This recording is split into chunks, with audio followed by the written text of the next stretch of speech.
How's your wife, Albert? Oh, very well, thank you, Mrs. Carson. I expect you love her very much. Oh, yes, Mrs. Carson. Very fond of her. Very fond.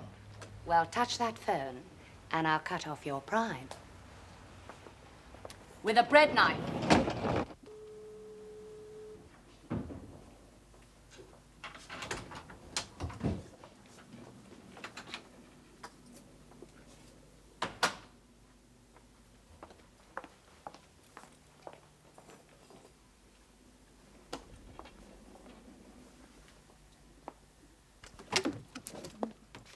Flagrante delicto. And I don't have to tell you where it's going to lead you, do I?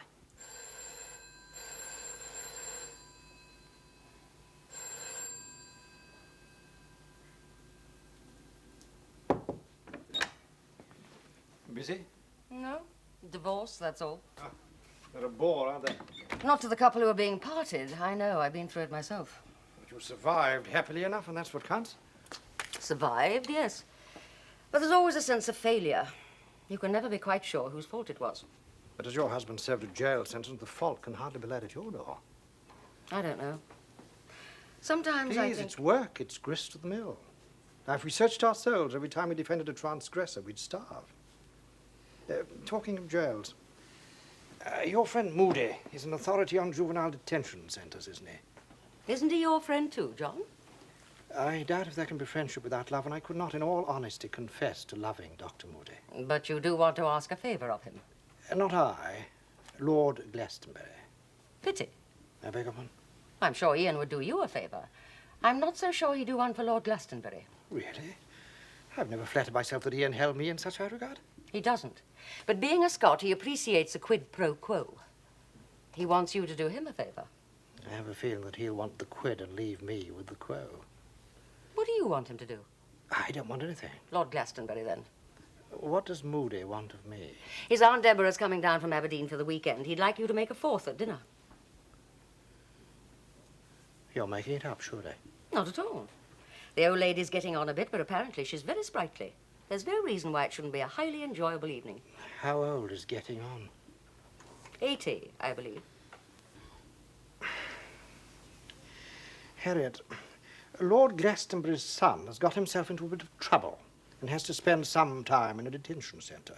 Now, all his father wants is a little advice as to which one is best for his son. So that he can pull a few strings to get him sent there. Exactly, and who can blame a father for that? But are you seriously suggesting that an evening being bored to death by Moody's elderly Aberdonian aunt is a fair price to exact for a little advice to a friend? Elderly aunts aren't necessarily boring. Any aunt of Moody's is bound to be. Her being Scots is piling Pelion upon Ossa. If the conversation happens to be intelligent, the accent makes it unintelligible.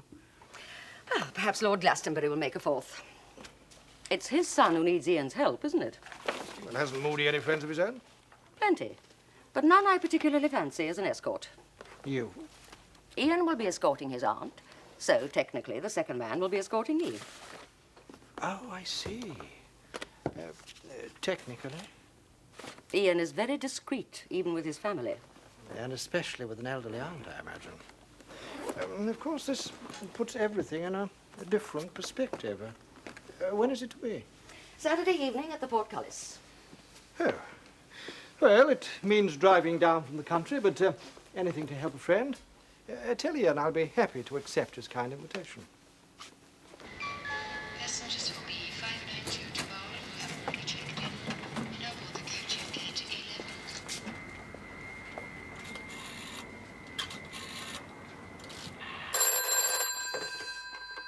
11. 8671. Oh, could I speak to Miss Peterson, please? Who's calling? Michael Peterson. Oh? I'm her son. Oh, yes, hello, I've heard of you. Aren't you supposed to be abroad or something? Yes, I've just flown in from Hong Kong. Look, is Mother there? Just left, I'm afraid. For home, you mean? Well, as far as I know. Well, as she passed the Thank you. Pulling strings is not a procedure I'm much in favour You're of. not being asked to pull strings. All Lord Glastonbury wants is advice. Yes, and we know why he wants it. We can't shut our eyes to that. I don't see why not. Because it's giving preferential treatment to someone simply because they have influential connections. It's only natural for parents to do everything in their power to help their children. You'd be the first to blame them. Did you buy any tea bags? Yes. Well, I can't find them. They're in here. What are they doing in there? That is where they live. They were in there last time. Did you warm the pot? If my son were in trouble, I'd do exactly as Lord Glastonbury's doing. Pull every string, seek every bit of advice that might help. Now, would you blame me? No, of course I wouldn't. But Lord Glastonbury is rather a different proposition. I mean, if I tell him that his son would be better off in Raynham or Tewkesbury under Bolsover or wherever, he'll pick up a telephone and it'll be done. You couldn't do that. Well, it wouldn't be for want of trying, so how could I criticize Glastonbury? Because he's in a privileged position and you're not. Surely you can see the difference that makes. I can see it makes things easier. I can't see that it affects the principle. What on earth's that? Don't invite him in to tea. I've only made a small pot. Oh, darling. What on earth are you doing here? Come in. Nothing wrong, is there? No, nothing at all. You're sure? Yep, I phoned your office and they said you'd be here. Darling, how lovely to see Ian. This is my son. Michael, this is Dr. Moody. How do you do? How do you do? You're supposed to be in Hong Kong. I better get another cup. Well, I'm on holiday, so I thought I'd come and see you. Darling, it's marvellous, of course, but it's such a shock. You think your son's halfway across the world and suddenly he's on the doorstep. Why didn't you let me know you were coming? Well, it was an impulse. There was a plane, I got on it. Simple as that. Without any luggage? Can I stay then? Yes, of course. I'll get my bag. Shan't be a sec. Well, It's lovely to see him, but what do you suppose gave him the impulse? He's never been much of a home lover. I'd better get out, hadn't I? Do you think that's necessary? I'm absolutely sure it is. Apart from other considerations, it might well be an embarrassment to him. Ian, he is 24. He's also your son. And however broad-minded men may be, mothers are something special. I'll get my shaving things if you take care of the bedroom.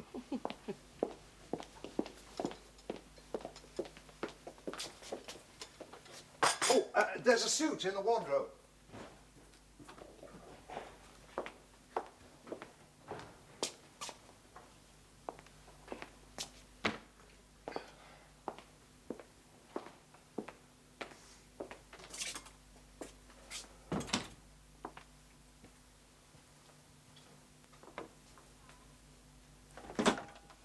Oh, I wonder where you disappeared to.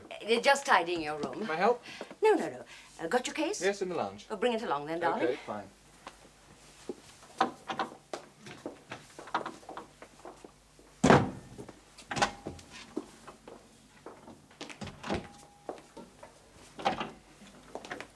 Oh, I'll just get mine.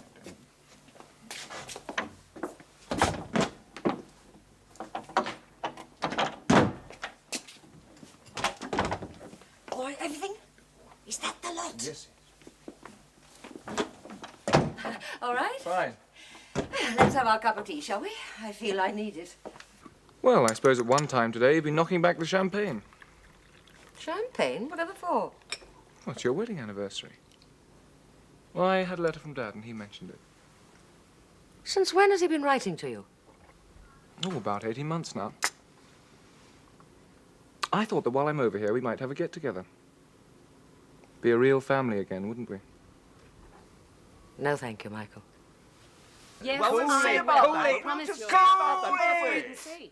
Where are you going to get bawling at each other? Where are we going to get if we don't? I don't know why I stay in this business. Why does the flea stay on a dog? Or a bitch. Not for the ride. He's the authority on riding. He saddled every bitch west of Piccadilly. Unfortunately, I married the biggest. That will cost you half of what you've stashed away in Malta. Malta. It's not only a figure that's going. It's not only your sexual deception that'll come out in court. I know about all your little tax fiddles, too.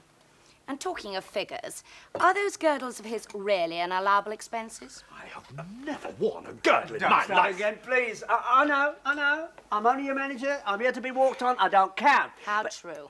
You've got to remember your image, your joint image. Lindy and Greg Carson. Greg and Lindy is the billing. Greg and Lindy. Another of my sacrifices to your vanity. But what sort of an image is the public going to get if you bawl at each other like that in court? You sing love songs at each other. Not anymore, we don't. I am through with him, finished. You're not serious? The relief it'll be not having to sweat with embarrassment, listening to him trying to reach middle G. You know, I pity you trying to book her anywhere on her own. I don't want any booking. Part of the pleasure of divorcing you is the thought you'll have to work your socks off to keep me in the manner to which I'm accustomed. So take care of yourself, Greg, dear. I'm going to live off you for the rest of your natural. Over my dead body, you will. I won't give her a bloody penny. Not working to keep her. You won't be working anyway. Not without Lindy beside you. Are you suggesting that I need her? Neither of you's any good without the other. You're out of date. Singing duos like you and Lindy ought to be as dead as a dodo. Somehow, you survive. Pure singing will always survive. Oh, come on. What's kept you both going all this time is nostalgia, sentimentality. You don't get kids in your audience. They're all middle-aged. And they're not going to sit there holding hands and dreaming of one day when they were young unless they can see you with your arms wrapped round Lindy. It's the picture, you see? The image. I'll easily get another partner. She's not the only pebble on the beach. Look, with Lindy, somehow or other, you manage to convey a picture of true love. God knows how you do it, but that's what happens. If she divorces you, the public's going to see you for what you really are. A middle-aged old roue who's done the dirty on his loving wife. Middle-aged? It'll need more than a new partner to put you back on a pedestal after that. It'll need a miracle. Wednesday afternoon? Yeah, that's fine. Wednesday at 2:30. Thank you. You know you're in court that morning. It's only a judgment. I should be through by 12. Yeah. Anything else? Trussell's been asking for you. It's a patent infringement. Trussell's, eh? Things are looking up. Not before time. Thank you, Bill. I told you all you needed was patience. Not very original advice, I know, but in the circumstances the best. Michael asked me if I considered myself a patient person. Apropos of what? We were talking about my work. He thinks I'm ambitious. Isn't he right? Yes. But he made it sound as if ambition were a sort of feminine solecism. Obviously, the English gentleman is still alive and prejudiced in Hong Kong. I'm looking forward to meeting him.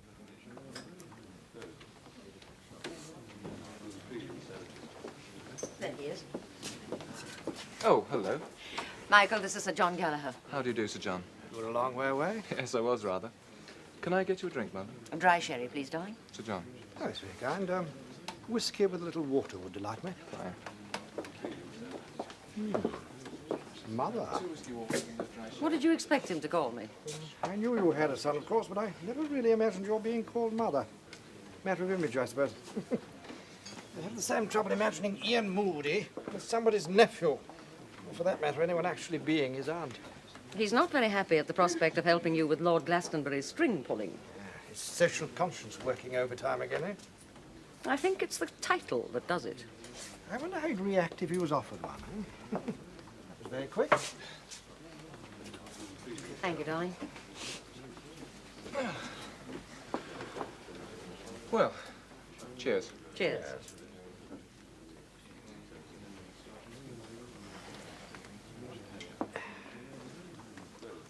Have you known Mother long?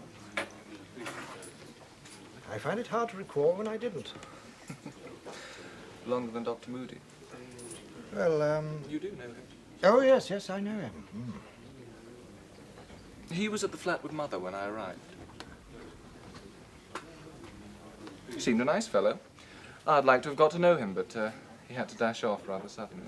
And you'll be seeing him again.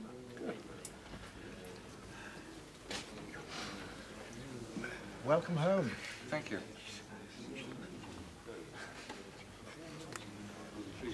Is Lady Gallagher well? Oh, please. There is no Lady Gallagher. Oh, I'm sorry. Oh, she's not dead, simply not created. Do you mean not born, or Michael, just... I don't think you should cross-examine Sir John. Sorry. I just like to get the facts about people. You're very laudable, provided one keeps in mind that facts often conceal more than they reveal. No, I'm an accountant, you see. I can't allow 2 and 2 to make more than 4. It's true, of course, that some facts are facts, but they are never people. Well, they make people what they are. Birth is a fact. Death is a fact. The muddle in between is the consequence of the one and the cause of the other. It's rather chicken and egg, isn't it? After all, it could be the muddle that produced the birth. All I was trying to say is that behind every fact, there's a question. You said you always like to get the facts about people, in this case me, presumably to form a judgment. But a man is frequently better than the sum of his achievements. Yes. Yes, I like that. It could apply to my father, don't you think?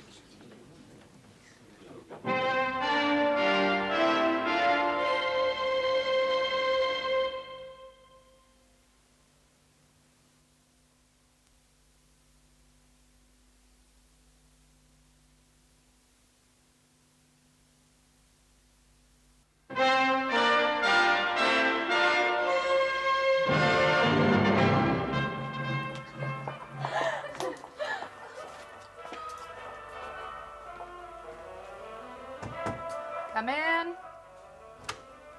Oh, it's you.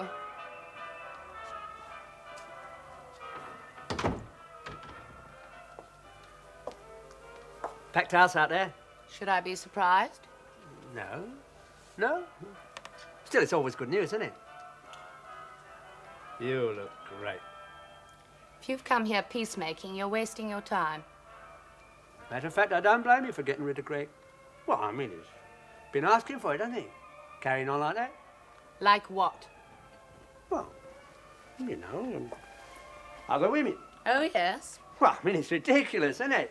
You ought to know when he's well off. Ozzy, What? there's something rather repulsive about being sucked up to by an aging little mannequin whose only interest is the preservation of his 10%. Oh, Lindy, that's not fair. I've worked hard for you and Greg. What you've done for yourself.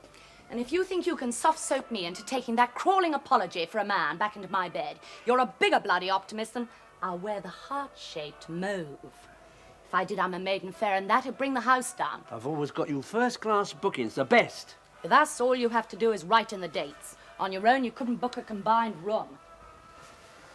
Greg put you up to this, did he? There's no gratitude in this business. All I want. And watch the zip. All I want is to get you to see that you don't know what you're doing. You can't survive without each other. Meaning you can't survive without us. All right. I admit I... Good. Well, I'm not going to cohabit with an egotistical, unprincipled, with that, just to keep you in gin and tonic. I do hope I'm interrupting something. Nothing you're going to benefit by. The pearls. As an ambassador is a non-starter. And in future, wait until I invite you before coming in here. It's not your company I'm pining for, just your soda. My dresser wouldn't risk it. You heard from your solicitor? Frequently, but about what in particular? Your assets, hidden and otherwise. On counsel's advice, I'm asking for a full disclosure of everything you own, owe, or earn. And what you've given away recently. It's going to make very interesting reading. Greg and Lindy Carson, please. On stage, please. Shall we go, sweetheart? They're playing our tune. These are reports on places I have visited. Lord Glastonbury can study them and draw his own conclusions. Thank you. Though I must say I've never seen help offered more reluctantly. I can't help my feelings, and I'm not ashamed of them. They do you credit, Ian. They do nothing of the sort. Principles have no validity if selectively applied. That's precisely what disturbs me. I am being selective. Not in the way you think. If I remember rightly, you pulled strings to get that Shadwell boy paroled. I simply advised. Your advice was influential because you had access to the air of authority. It was a poor family. Which is exactly where your selectivity argument falls flat. Now, you don't hesitate to help a poor boy. Should Glastonbury's son suffer because his father is rich? What's his boy done, anyway? Drugs. Not this kind, or this. The more modern escapism of the young. I'm glad, in a way, I've no children to set an example to. What kind of example did Glastonbury set his son? Very liberal, very tolerant, a loose rein. Everything, in fact, that accords with the modern gospel of bringing up baby in an atmosphere conducive to the fulfillment of id and ego. So what's the answer, Doctor? It certainly isn't repression. Did I say it was? Your tone implied it. Nothing of the sort. A young man, the product of a happy marriage, more freedom than most, is a drug addict. Now, Harriet's son, the product of, as I'm sure she'll be the first to admit, an unhappy marriage and some discipline, seems in everywhere well-balanced young man. I repeat, what's the answer? I've never met Lord Glastonbury's son. I only have a passing acquaintance with Harriet, so I can't judge him. Well, the one is in prison, the other is not. Isn't that a judgment? It's society's, it's not mine. In a civilized world, society's judgment must rule. Individual judgment is anarchy, surely. Society, like lawyers, operates on an out-of-date set of values. It imposes a middle-age morality on youth. Witness you and your drugs, which are lawful, but Lord Glastonbury's sons are not. And society wonders why the young revolt. Michael hasn't revolted. That's why Sir John applauds him. Michael has accepted society's values, while Glastonbury's son has gone out seeking his own. Which you applaud? I neither applaud nor condemn. I certainly don't judge. I try to understand. So does the law? Unfortunately, law gets written down, and it's the words that are remembered, not the spirit. Instead of preserving a freedom, it usually creates a crime. Oh, hello, am I darling. going to be in the way? No, of course not. Want a drink? Don't worry, I'll get it. Well, I must be going. I'll see you Saturday, then, at the portcullis. Are we meeting there? If you don't mind. I'm taking Aunt Deborah to the first house at the Palladium. She's very keen to see the Carsons, and I can't fit it in any other night. Is she a fan of theirs? Always has been. Well, goodbye, Michael. You always seem to be dashing off when I arrive. Yes, I do. Thanks for the drink.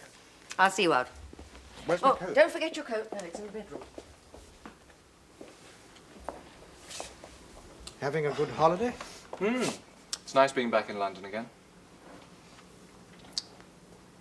Tell me, does Mother ever talk to you about my father? She's mentioned him now and again. Do you know him? Your father? I have met him. After the divorce, of course. A good while after, yes. I never saw much. I mean, I don't remember much about him before he went to prison. I was only about 9. 10, I think. And when he came out, he's had a bad time of it, really. Michael, if you're free on Saturday evening, Ian says he'd be delighted if you join us at the portcullis. Saturday? 8:30. Well, thank him, but no. I'm going to see Father, if you don't mind. Of course I don't mind. I'm glad. I'll tell him you can't make it. Glad? Well, that's something, isn't it?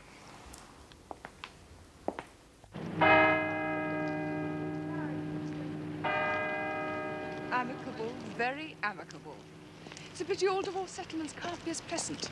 I think we divided the apple very fairly. His lordship loved it. You'd have thought he was marrying him, not putting him asunder. The next time won't be so pleasant, I fear. Next? What next? The Carsons. Good heavens. Are you? Yes. You're for her, aren't you? It's going to cost you a packet. Us? The boot's on the other foot, I think. Oh, no.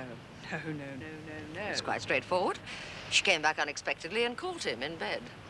Does he deny it? Quite the contrary. But apparently she wasn't that keen to have him in hers. Mr. Wigmore, I do apologize. I've no excuse. I was gossiping. I didn't notice the time. Quite a human failing, one I'm frequently guilty of myself.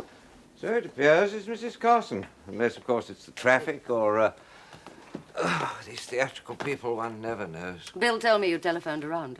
Well, fortunately, her presence isn't vital. It's mainly finance. I have some details here of Mr. Carson's financial situation. It's not very promising, I'm afraid. Really? No. It seems he's always earned a good salary, but it appears he spends it. No, there's very little capital. It seems she wants to fight for every penny she can get. Don't they all? I'm not sure it wouldn't be simpler if divorces were arranged by accountants, not courts of law. Well, this one isn't going to be simple. Mrs. Carson doesn't intend to continue working after the decree. Will that affect her claim? It's difficult to say. Their standard of living has obviously been dependent on their joint earnings. And presumably Mr. Carson won't be able to maintain that standard when their very successful partnership has been dissolved. Well, through his own fault, his own action, for which he must accept responsibility. Have you received Mr. Carson's answer to the petition? No, I was hoping to get the financial side settled first. I suppose it's important. It's going to be. I rather fancy our client is in for a surprise. Not a very pleasant one, either.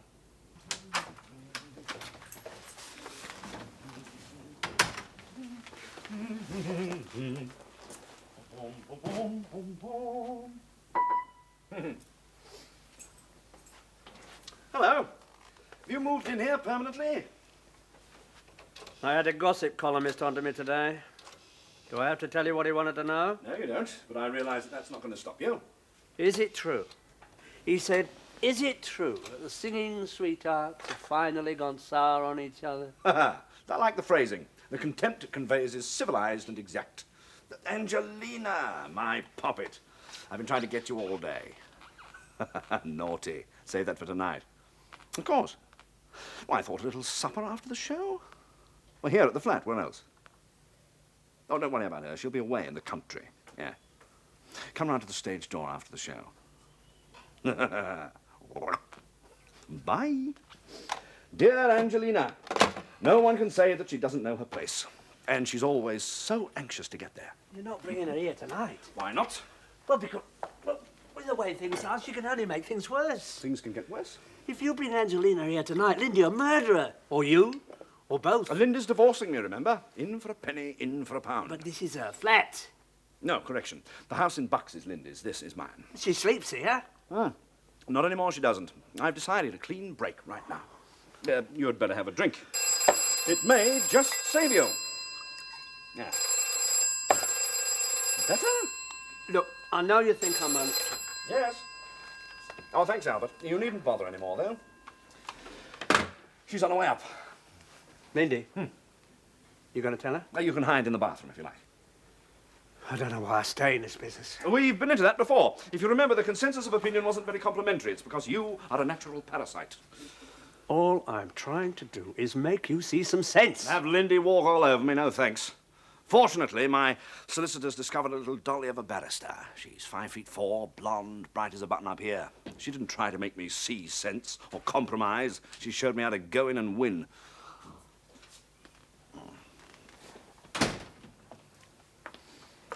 As we're on the threshold of divorce, don't you think it'd be more decent for you not to use my flat?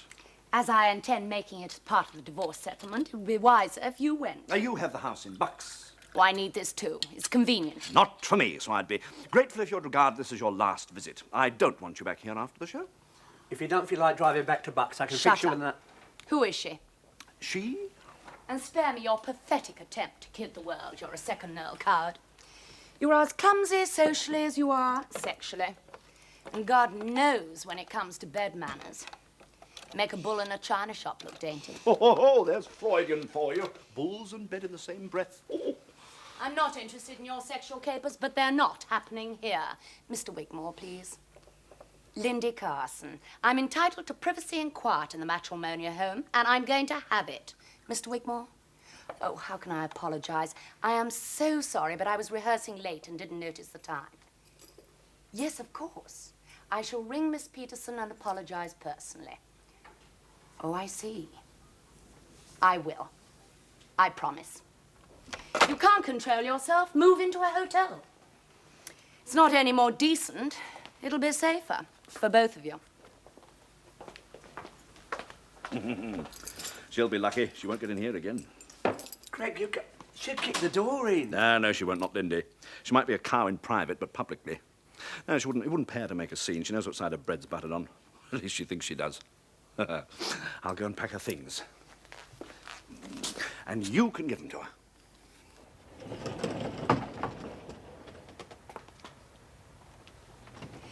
You have a master key to all the flats, haven't you, Albert? Oh, yes, Mrs. Carson. Have to have. For emergencies, like. Well, keep it handy. There's going to be an emergency tonight.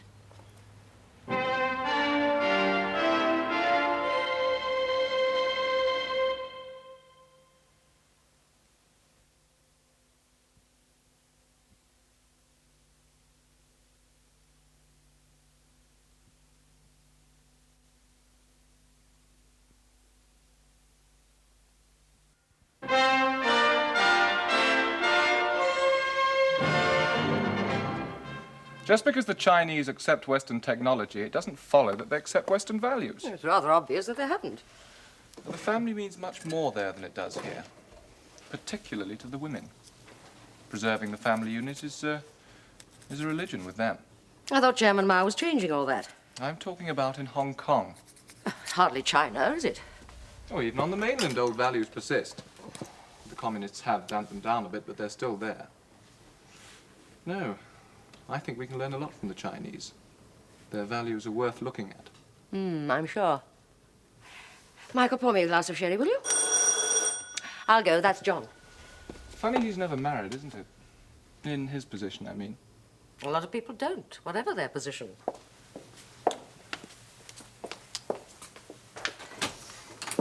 Ah, John. Evening, Sir John. Good evening. Little snow on the downs as I came up. Really? Whiskey and water. Right, Sir John. Thank you, Michael. I wish I always received a welcome like this. And yours, Mother. Thank you, darling. Aren't you joining us? No, haven't time, I'm afraid. Have to meet Dad. You're going to be late? I shouldn't think so. It'll depend on Ian's Aunt Deborah. Oh, I expect I'll be back before you then. Well, have a nice evening. Thank you.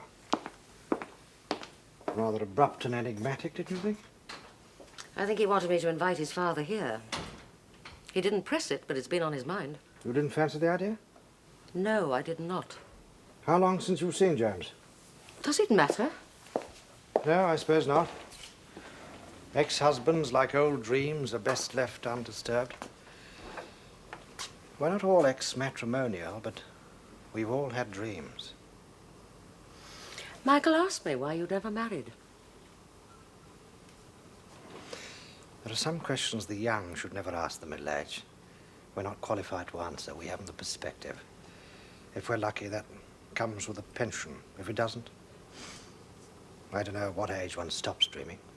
Within 5 years of leaving the altar. Unusual for you to be cynical? It's not cynicism, it's experience. The divorce court is a great dream shatterer. Cigarette? Ah, thank you. Won't we be late for Moody's aunt? Well, it's only 5 minutes away. Tell me, did Lord Glastonbury manage to pull his strings? Very efficiently. The son's safely in Raynham. It's the place Moody seemed to favour most, and there's no doubt Moody's opinion seems to count in penal circles. He does care about people. And don't we all? He's prepared to make sacrifices to help them. That's the difference. May I remind you that I've driven down from the country to help him entertain an old aunt and save you from the boredom of his friends. Now, if that isn't a sacrifice above and beyond the call of duty, I don't know what is. I'd better have a refill. The prospect of such heroism terrifies me.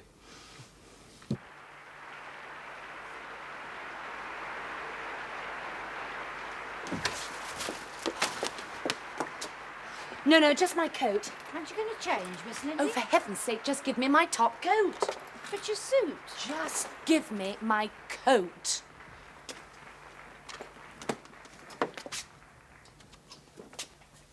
Thank you. That was great, Lindy.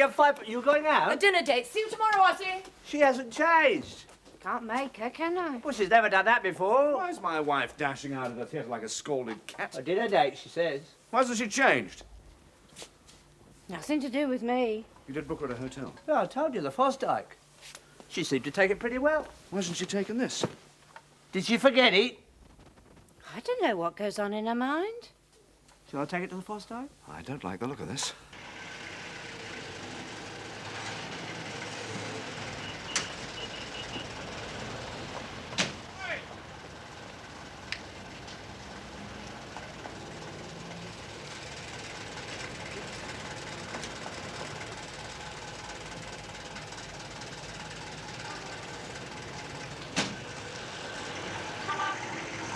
Has Mrs. Carson been in? Oh, that's all right, sir. I let her in with my master key. She'd lost hers. Damn and blast! A cunning cow. She asked me to give you this, sir. Said you'd know what it was for. There is a Fosdyke. But I only booked a single. The trifle looks lovely. Delicious. Very tempting. Oh, and of course I adore green figs, especially with cream. But I think I'll have the gâteau. Yes, I'll have the gâteau. And don't be afraid. Be generous. One of the consolations of age, my age anyway, is not having to worry about the future. Why do it out today? And you might pop off tomorrow. You look good for another 80 years to me. Ah, we're a long-living family. Ian, you should get married again. There's nothing like marriage for sustaining a man. And what does it do for a woman? It stimulates her. That is, if she's any good. It's only the silly women who are defeated in marriage. Or the ones with too much pride. Unfortunately, there are a lot of them about nowadays. Oh, I don't seem to have the tools to finish the job. Have mine, I don't need it. Not having any? Oh, silly girl. Trolley's best part of the meal. Truth is, it's because of it that I wade through the other courses. You don't diet, do you? No, but I do watch what I eat. Oh, don't hold with dieting. I'll have a little fruit salad, I think. Ian should get married again. He's amenable to the eye. I don't mean his looks. They're honest enough. But he understands women. He acquiesces to their eye. I'm not in the market, Aunt Deborah. Oh, I'm not trying to push your charms with Miss Peterson. She's well set up with her own man there, and a fine pair they make. Gatto's very good. You're a great believer in marriage, Mrs. Beckett. I am, but I doubt the stamina in women for it these days. Too much moralizing. Far too much. Surely there's less moralizing today than ever there was. About sex, maybe, but marriage means something more than sex. Marriage means love, interdependence, loyalty. But nowadays, all they think of is independence, rights, fair shares, and the like. And what has all that to do with love? With cream, please. You don't believe women should demand their rights in marriage? A woman should never demand anything. She should take it. Without making a fuss, of course. Fusses are ruinous. Black, please. I'm sure you would like a liqueur. You'd make a good husband, Sir John. Brandy is the best after a good meal. And it has been a good meal, especially the gâteau. Oh, and the conversation, of course. Pity you couldn't have joined us at the theatre. It was delightful. Wasn't it delightful, Ian? Most enjoyable. He hated it, really. But dishonesty is such an essential part of civilized living that one mustn't complain. It was only the two singers I didn't really like. Don't you dare criticize them. Greg and Lindy Carson, they're singing for you. Romance, sentiment, love, all the old-fashioned values that make life worthwhile. If one happens to be old-fashioned. I am old-fashioned. It's the only sensible thing to be these days. The Carson singing is old-fashioned, but people still flock to see them, don't they? And why? Because they're good singers, they sing good songs, and they're old-fashioned. They're married, and happily married, and it shows. I hate to disillusion you, Aunt Deborah. I've heard they're anything but. Finish your sentence, Ian. Anything but what? Happily married. Nonsense, they must be. Have you heard it? They do fight a bit, I believe. Their happiness is simply a facade. And what's wrong with living behind a facade? It's my belief facades are absolutely essential, particularly in marriage. But what if they do fight? What if they slaughter each other in private? It doesn't matter. They still have enough regard for each other to preserve the courtesies and struggle on without giving up at the first fence. And don't put on that honest, troubled look, as though you'd just discovered I was a secret drinker. Facades are absolutely essential in marriage. They give couples breathing space to adjust to each other's shortcomings. If they were more concerned for facades, there'd be fewer divorces. Pretend to be happy, and before long you won't know the fact from the fiction. It follows you wouldn't be able to tell good from bad, either. Don't confuse me with logic. I'm an old-fashioned woman, and I've lived happily for 80 years on instinct alone. Men are poor creatures, weak characters, which is why when marriage breaks down, it's we who have to take the responsibility. Usually we're putting our pride before our pity. We can't always afford to. We can never afford not to. The essential quality of marriage is love, and love entails forgiveness. On both sides. Man is captive in marriage. If we are honest, we must admit that it is we who desire marriage, and the vast majority of men accept its limitations reluctantly. On a promise we hold out, on a vision they see in us. And that tips the responsibility of forgiveness onto us. We can't escape it. A man in marriage is what the wife makes him. Come in. Thought you'd be asleep. You're late. Were you waiting up for me? No, I had some reading to do. Oh.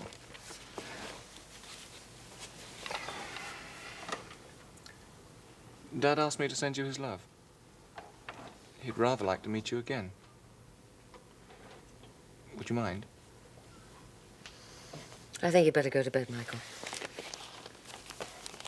Look, it's 14 years since the divorce. You must have forgiven him by now. He's forgiven you. For what? Well, it hit him rather hard being divorced while he was in prison. Did he tell you that? Not exactly, no. Why didn't you wait till he came out?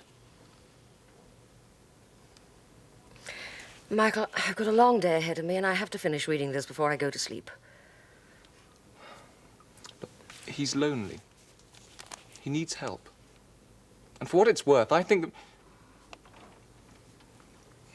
Anyway, he's going to telephone you tomorrow night to see how you feel.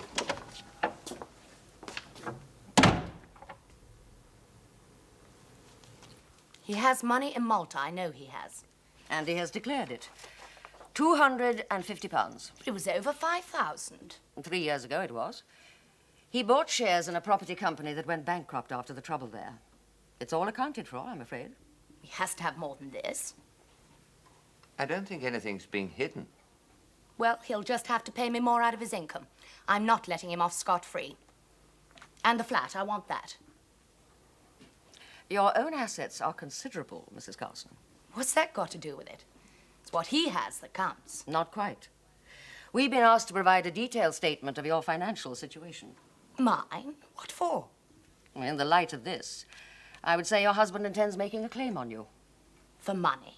Can he do that? Oh, yes, and in the circumstances, he'll very likely get it.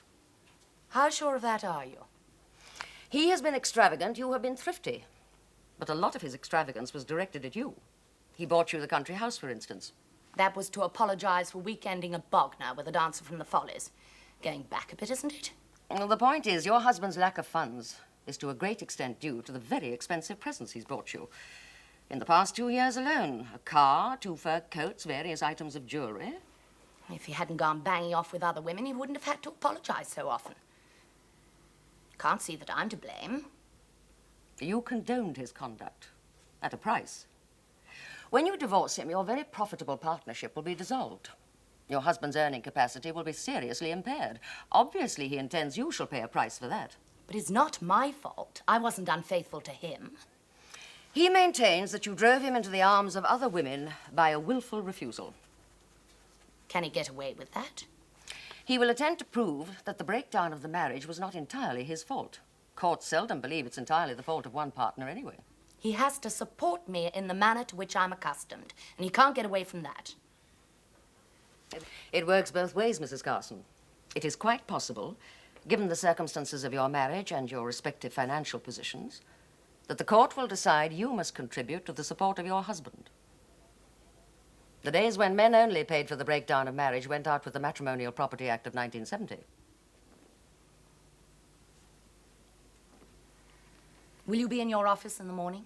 Yes. I will ring you then to drop the suit. I'm not paying him money. But in the morning? There has to be a night of reconciliation first. Then I will telephone you while he's listening, and in that way, I keep the initiative by doing him a favor. And save my face. Well, I suppose it's a marriage saved. For what? Oh, it may not be so bad. Surprising how well marriages work out when both parties realize that it's in their own interests to make sacrifices and put up with one another. Oh, I'm not against divorce, but I imagine there are more than a few lonely divorcees who wish they'd battled through. Unfortunately, human beings are inclined to act hastily for purely selfish reasons and regret it later. There's no doubt you know better than I.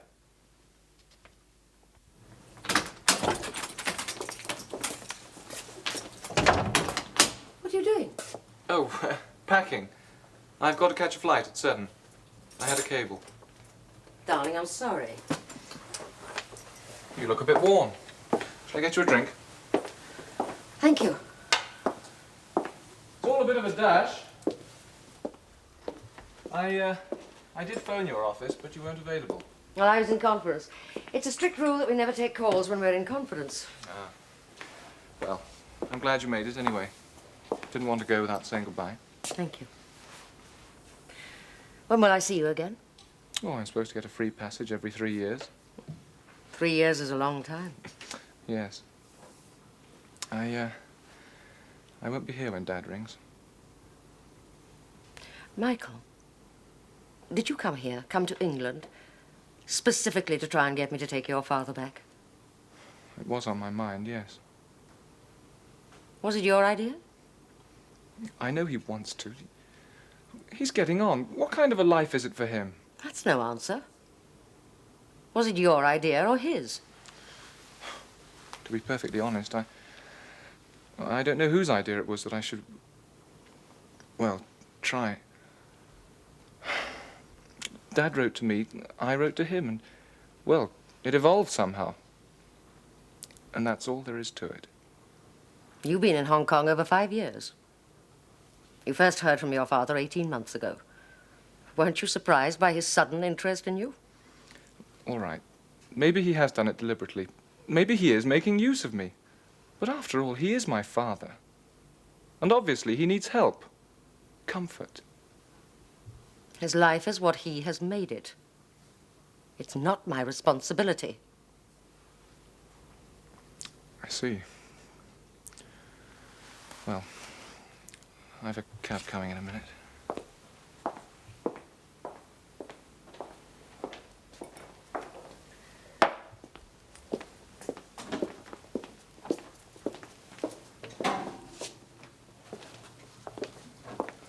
Michael, I want you to try and understand my position.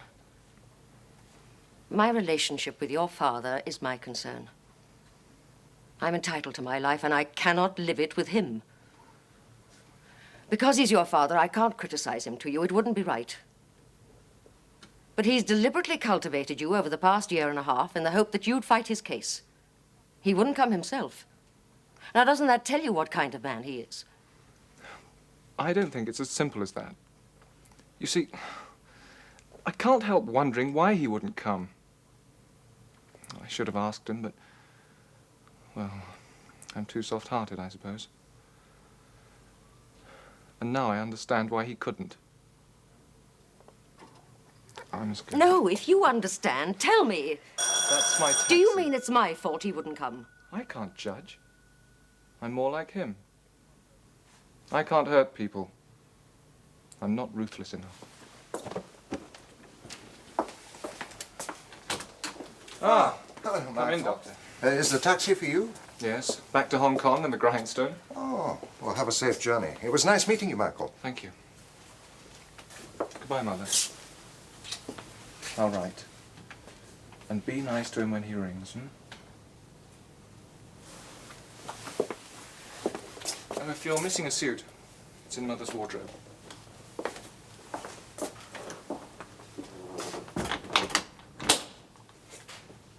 What happened?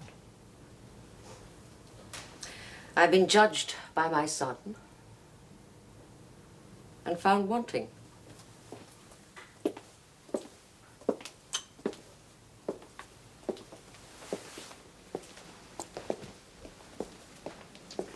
That's the fate of all parents, I'm afraid. The young are prone to judge the result more than the motivation. It's a habit they get from their elders, so we can't blame them too much. I've no doubt your conscience is clear.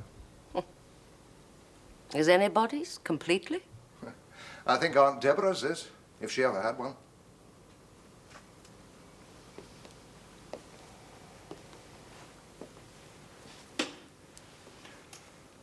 All you owe children is a happy childhood. After that, it's up to them. You've your own life to live.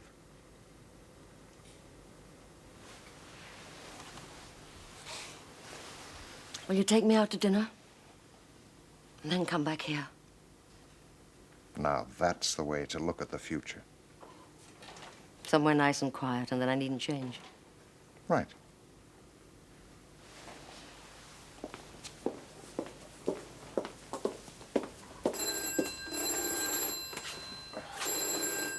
Shall I answer it?